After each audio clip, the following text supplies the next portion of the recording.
Hello friends, আবারও স্বাগত জানাচ্ছি ইন্ডিয়ান ভিসা রিলেটেড ব্লগে। একটি গুড নিউজ নিয়ে এসেছে আপনাদের জন্য। হ্যাঁ দর্শক, আপনারা আমার থাম্বনেল দেখে হয়তো বা বুঝে গেছেন যে আজকে একটি গুড নিউজ দিতে যাচ্ছি। অবশেষে অগাস্টের 10 তারিখ থেকে ভিসা ডাবল করার উদ্যোগ নিয়েছে ভারতের পররাষ্ট্র মন্ত্রণালয়। অর্থাৎ এখন যা ভিসা রয়েছে তার থেকে অনেক অনেক অনেক বেশি ভিসা দিবে বাংলাদেশিদেরকে। কেননা এতে করে ভারতের যে বিজনেসটা আছে, সেটা হোটেল বিজনেস হোক বা চিকিৎসা বিজনেস হোক, সেটা সবটাই কিন্তু তারা আসলে লুফে নিতে যাচ্ছে।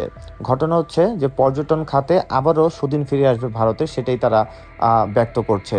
মানে মেডিকেল ভিসার জন্য এখন যদি 100 জন যায় তাহলে 1000 জন যাবে প্রতিদিন। বিষয়টা এরকম, প্রচুর পরিমাণে মেডিকেল ভিসা দিচ্ছে। এবং 10 তারিখ থেকে কিন্তু অবশ্যই ভিসা ফিটাও বাড়ানো হয়েছে। আগে ছিল 824 টাকা, এখন কিন্তু 1500 টাকা আপনাদের পেমেন্ট করতে হবে। আজকে কিন্তু এটা ব্রেকিং নিউজ। আজকে বাংলাদেশের বিভিন্ন সংবাদ মাধ্যমে কিন্তু এই নিউজটি এসেছে যে ভারতের পররাষ্ট্র মন্ত্রণালয় থেকে এই সিদ্ধান্তটি নেওয়া হয়েছে। বাংলাদেশিদেরকে বেশি বেশি করে তারা ভিসা দিবে। Already medical visa, double entry visa, business visa কিংবা আপনার বিভিন্ন দেশের এম্বাসি ফেস করার জন্য যে ভিসাগুলো হয় সেগুলো দেওয়া হচ্ছে, স্টুডেন্ট ভিসাও দেওয়া হচ্ছে। তবে ট্যুরিস্ট ভিসা আশা করা হচ্ছে খুব শীঘ্রই চালু করা হবে।